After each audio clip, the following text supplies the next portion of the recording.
सांख्य योग तो बाद में आएगा। पहले इसी पहले अध्याय का क्रम चल रहा है 2.10 तक, 10 श्लोकों तक। पहले हम वो क्रम ले लें, फिर सांख्य पे चर्चा करेंगे थोड़ी सी, है ना। देखिए, अर्जुन जब मोहित अवस्था में है ना, तो मोहित अवस्था वाला व्यक्ति कुछ भी ना तो सुनना चाहता है ना समझना चाहता है ना। कुछ भी नहीं सुनना चाहेगा, क्योंकि उसकी बुद्धि का ही सैलाब इतना तगड़ा है कि मत पूछो आप। जैसे कि कोई बहुत ज्यादा पागल होता है ना, बिल्कुल पागल की अवस्था में, और वो हॉस्पिटल पहुंचे तो डॉक्टर उसका ट्रीटमेंट चालू नहीं करते। पहले उसको क्या देते हैं? पहले इलेक्ट्रिक शॉक देते हैं। क्यों? अरे वो उस पोजीशन में तो आए कि कुछ इलाज कर सकें इसका। अभी तो ये उछल रहा है, हाथ पैर तोड़ेगा, सबके खुद के तोड़ेगा, हमारे तोड़ेगा। तो भगवान ने भी देख लिया कि अर्जुन पूरी तरह से मोहित है, तो भगवान भी यहां पे इलेक्ट्रिक शॉक दे रहे हैं अर्जुन को। 2 शॉक दे रहे हैं। एक बार से तो थोड़ा आया उसको झुरझुरी, फिर चालू हो जाता तो फिर और ले एक बेटा। 2 शौक दे रहे हैं भगवान। देखो आप क्या शौक दे रहे हैं, क्या बोलते हैं भगवान। अर्जुन ने इतने प्रश्न पूछे, इतनी इंटेलिजेंट बात करी, विद्वत्तापूर्ण बात करी है अर्जुन ने शास्त्र की। हमारे पास समय नहीं है, नहीं तो अर्जुन ने जो बात करी है वो शास्त्रों के ऊपर आधारित है। और कोई भी अर्जुन ये आशा कर रहा है कम से कम इतनी सुंदर सुंदर बातों का भगवान कुछ तो यार नोटिस में लेंगे, लेकिन भगवान भी कम नहीं है। देखो ऐसे बिहेव कर रहे हैं जैसे मैंने सुनी नहीं तेरी बात बेटा एक भी, और अपनी बात कह रहे हैं। क्या कह रहे हैं? क्या रहे हैं? फटकार लगा रहे हैं, थप्पड़ दे रहे हैं भगवान, कस के थप्पड़ दे रहे हैं, शौक दे रहे हैं। कुतस्त्वा कश्मलमिदं विस्मय समुपस्थितम् अनार्यजुष्टमस्वर्ग मकीर्तिकरमर्जुन। कुतस्त्वा कश्मलमिदं, ओ हो, कुतस्त्वा। अर्जुन से कह रहे सबसे पहली बात, उसके मूल रूट से जोड़ रहे अर्जुन को। तेरे अंदर ये कायरता कहां से आई? इसका मतलब कायरता हमारे अंदर है नहीं, आती है। हमारे मूल स्वरूप में कायरता है नहीं। भगवान फटकार रहे हैं कि तेरे अंदर ये कायरता कहां से आई। ये 3 तरह के लोग हैं, अनार्य जुष्टम अस्वर्गम अकीर्तिकरम। अनार्य जुष्टम अस्वर्गम अकीर्तिकरम, 3 तरह के लोग हैं दुनिया में। कुछ स्वर्ग जाना चाहते हैं, बड़े बड़े यज्ञ तप दान परोपकार करेंगे कि यार यहाँ तो हमारा नाम हो और बाद में हम थोड़ा स्वर्ग वर्ग जाएं यार, घूम के हमें बड़े बढ़िया जुगाड़ बताया। भगवान कहते हैं ऐसे लोगों के लिए भी ठीक नहीं है। जो बहुत अच्छा विचारवान लोग हैं उनके लिए भी ठीक नहीं है ना, आर्य लोगों के भी ठीक नहीं है। और भगवान एक और शौक देते तगड़ा वाला। अर्जुन जो कि महारथी है, उसको भगवान क्या बोल देते हैं यहाँ पे? नपुंसक कह देते हैं। क्लैब्यम, क्लीव कह देते हैं। क्लीव यानी नपुंसक। क्लैब्यम स्मगम पार्थ नैतत्त्वय्युपपद्यते क्षुद्रम हृदय दौर्बल्यम त्यक्तोत्तिष्ठ परंतपा। कैसी बात है, कैसा ओजस्वी वाणी है भगवान की। विवेकानंद जी इस श्लोक को बहुत पसंद करते थे। विवेकानंद जी ने भारत में प्राण फूंक दिए इस श्लोक से। विवेकानंद जी ऐसे ओजस्वी वक्ता हैं, उन्होंने कहा हमारा भारत आध्यात्म सनातन में रिचेस्ट है, लेकिन ये डबल स्टैंडर्ड है इसके। ये कहता कुछ है, करता कुछ है। इसकी आत्मा मर गई है, इसके प्राण सो गए हैं, हुंकार उठे वो। उन्होंने इस श्लोक को बहुत बोला विवेकानंद जी ने। क्षुद्रम हृदय दौर्बल्यम, उन्होंने कहा छोड़ो ये कमजोरी, ये जो तुमको दुख मिल रहा है विधर्मियों के द्वारा, खुद के द्वारा, ये सब तुम्हारी खुद की कमजोरी है। जैसा स्वामी जी कहते हैं कि हम सनातनियों को यदि कोई परेशान भी कर रहा है तो उसमें उनका दोष बहुत कम है। दोष किसका ज्यादा है? हमारा ज्यादा है। हमें खुद नहीं, हमें अपनी परंपराएं पता है, मान्यताएं पता है, कुछ नहीं पता हमको। तो भगवान कह रहे त्वक्तोत्तिष्ठ परंतपा, खड़ा हो जा, ये छोड़ हृदय की दुर्बलता, और तू नपुंसक शब्द बोलते भगवान। देखो अर्जुन को कोई भी नपुंसक नहीं कह सकता, कह ही नहीं सकता। प्रतिज्ञा भी अर्जुन की नहीं दी। नपुंसक कह दिया ना तो उसकी मुंडी नहीं रहेगी फिर वहां पे। हाँ, अर्जुन कोई नपुंसक कह दे, कोई मजाल है? महारथी है अर्जुन भाई। भगवान ने बिल्कुल उसके वहीं चोट की वही नस दवाई जिससे एकदम तड़पड़ा जाए आदमी, है ना। एकदम से अर्जुन बिलबिला उठा है, जैसी नपुंसक का है ना, बिलबिला उठा अर्जुन। तो पहले तो अर्जुन झल्लाया बुरी तरह से कि प्रभु आप कर क्या रहे हो, तब तो तिष्ठ परंतप, सीधा मुझे कह दिया खड़ा हो युद्ध कर। ये भी नहीं देखते कि मेरा युद्ध किनसे है भाई।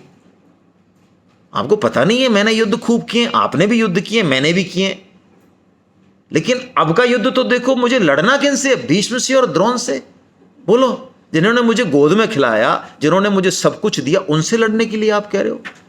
ये अर्जुन झल्लाता है भगवान पे पहले तो, और 2 संबोधन देता है, अरिसूदन और मधुसूदन, ये 2 संबोधन देता है।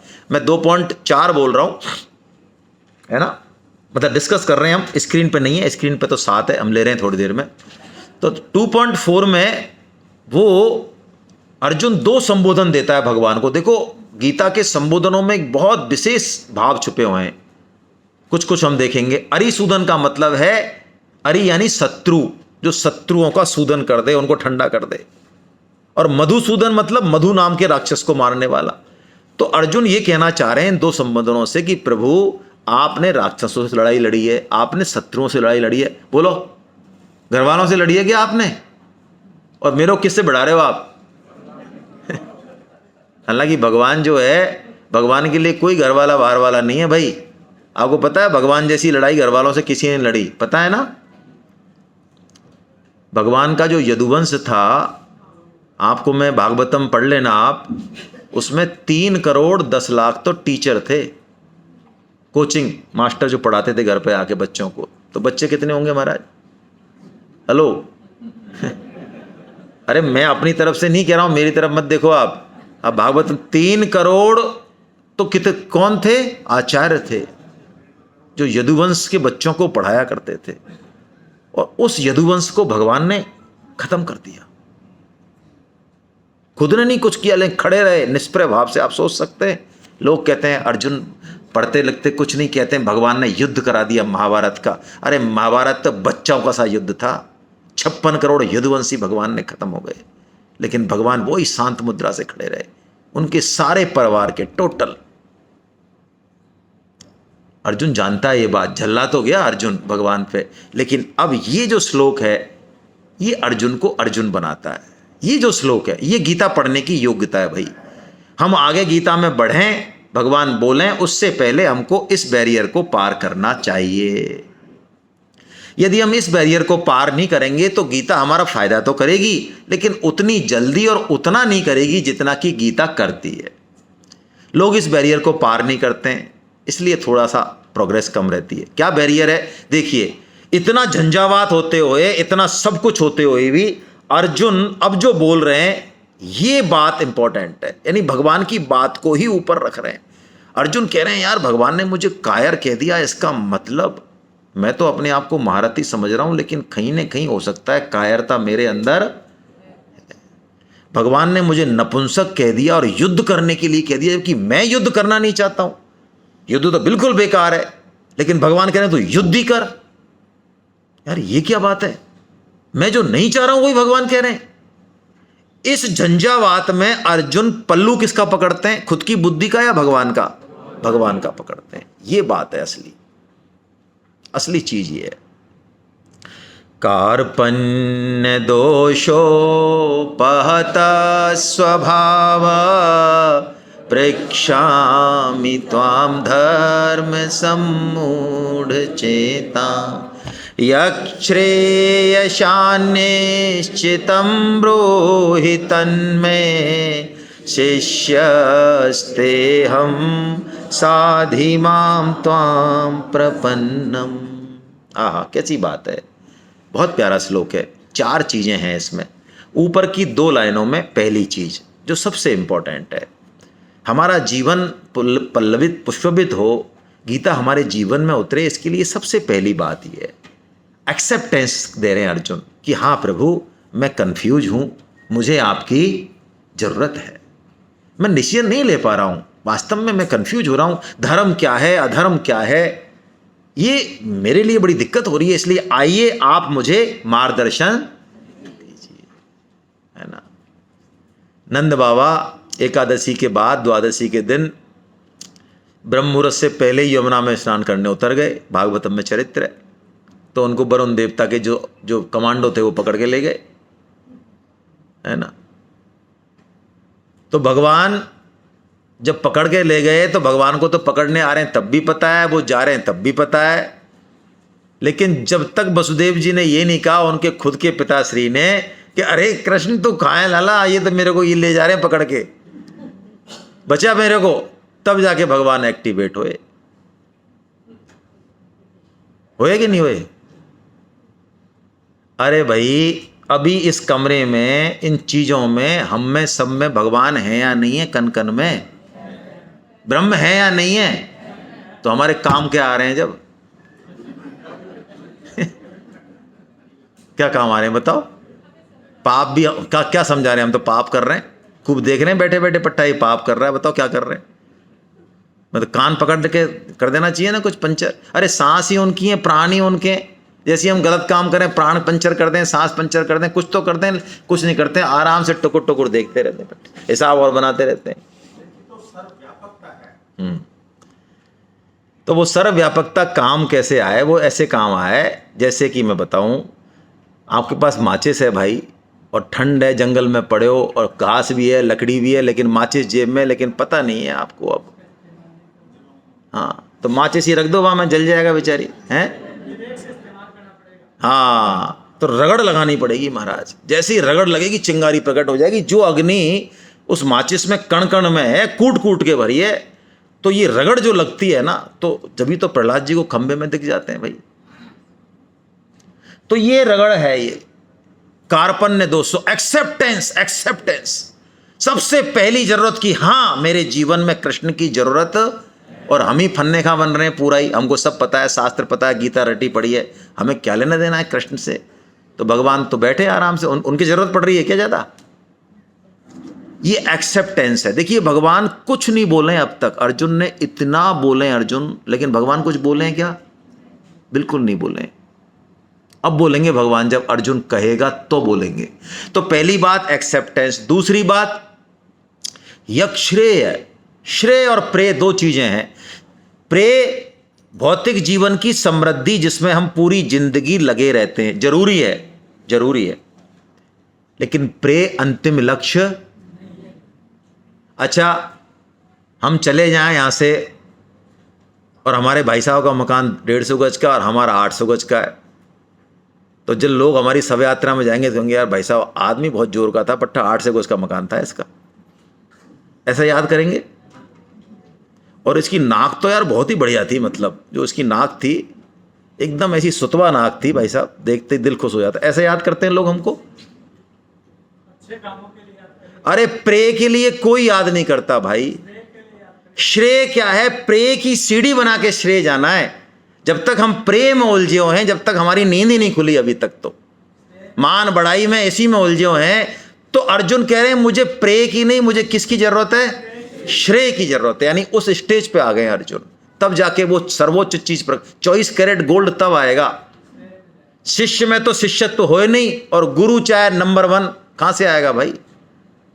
अर्जुन की डिमांड देखिए आप, पूरी पृथ्वी का राज्य छोड़ने को तैयार है, लेकिन श्रेय चाहते हैं। यक्षेय शान निश्चितम बुरी, और कहते हैं बिल्कुल स्पष्ट बताओ, इधर उधर की बात मत बता देना, बिल्कुल निष्पष्ट बताइए। और तीसरी बात शिष्यस्ते हम, बहुत प्यारी बात, ये शिष्य बनना हमसे नहीं आता भाई, और आजकल तो बिल्कुल ही खत्म हो गया। आपको रसोई में कोई चीज बनाना नहीं आ रही है तो बजाय पटपरा करने के पूछ ही लो भाई ये कैसे बनती है, हैं? कोई रूल नंबर 2 या कोई नहीं पता, कोई RSR का कोई चीज है, कोई आप ठीक है आपके बहुत आपका नाम है, तो अभी शर्म ये है कि यार इससे कैसे पूछ रहा है, उसको आता है पूछ लो उससे। हाँ हमारे पास सब जगह भगवान ने सब ये गुरुत्व बैठा रखा है, किसी किसी रूप में परिश्रम में बैठा रखा है, ऐसा संभव नहीं है। लेकिन समस्या है कि हम शिष्य बनना, अरे हमको तो गीता को अपने सिर पे लगा के और हृदय से ये कहने में भी दिक्कत है कि माता तू अब मिला कृष्ण से, तेरी शरण में हूं मैं। ये किताब नहीं रखे चैतन्य हो जाएगी भाई। हाँ स्वामी जी की वाणी है, स्वामी जी ने कहा कोई जरूरत नहीं है, आप श्री कृष्ण को गुरु मान लो और गीता को उनका मंत्र मान लो। एक एक कदम पे आपको डायरेक्शन मिलेगा, बिना मांगे मिलेगा, हार्ट में मिलेगा, अंतःकरण में मिलेगा। लेकिन क्या हैं हम शिष्य बनने के लिए तैयार? भगवान तो तैयार हैं गुरु बनने के लिए, हम तैयार हैं क्या? तैयार हैं तो भगवान तैयार हैं। तो अर्जुन तो तैयार हो गए। और अर्जुन देखिए, आप अपने सखा में गुरु देख लेना, बहुत मुश्किल है। मैं जो है समाज के किसी प्रतिष्ठित आदमी को, पदाधिकारी को तो डोक्याऊंगा, लेकिन घर में बैठे किसी को डोक सकता हूं क्या? अरे यार ये इसको तो रोज ही देखता हूं मैं, इसमें कोई सामान नहीं, कुछ नहीं है, ये तो बेकार है, कुछ नहीं आता है, कुछ नहीं आता है, इसको कुछ नहीं आता। अति परिचयात्मक अवज्ञा है ये। क्या है ये? अति परिचयात्मक। हाँ, घर का जोगी जोगना, आन गांव का सिद्ध, वही वाली बात है। तो शिष्यत्व। और चौथी बात शरणागति। शरणागति एक बहुत विलक्षण बात है। हमें कुछ समझ में आए चाहे नहीं आए गीता में, लेकिन हम सच्चे हृदय से भगवान के शरणागत हो जाए, झूठ मूठ के हो जाए, चलो सच्चे से, नहीं तो भगवान को बोल दें एक बार। जैसे माँ बच्चे के कुछ भी कहने से प्रसन्न हो जाती है, चाहे वो उच्चारण ठीक करे मत करे, नहाया है नहीं नहाया है, लेकिन वो माँ से थोड़ा बहुत भी कुछ बोल देता है, कुछ भी उटपटांग अपनी भाषा में, तो माँ प्रफुल्लित हो जाती है कि देखो ये मेरे को कह रहा है, ठीक है, व्याकरण ठीक नहीं है, आवाज़ भी मधुर नहीं है, रंग भी इसका ठीक नहीं है तो मेरा, मेरी तरफ चलने की कोशिश कर रहा है ना, मेरे से बात करने की कोशिश कर रहा है, बहुत है उसके लिए इतना। ऐसे ही हम भी भगवान से कह दें, हे प्रभु हम आपके हैं और आपके शरणागत हैं। तो आइए कह देते हैं एक बार, आगे यात्रा फिर करेंगे। हे नाथ, हे मेरे नाथ, मैं केवल आपका हूँ, आप कृपा करें, मैं आपको भूलूं नहीं। नारायण नारायण नारायण नारायण। बस अब जैसे ये काम हो गया तो भगवान अपना उपदेश चालू कर देते हैं।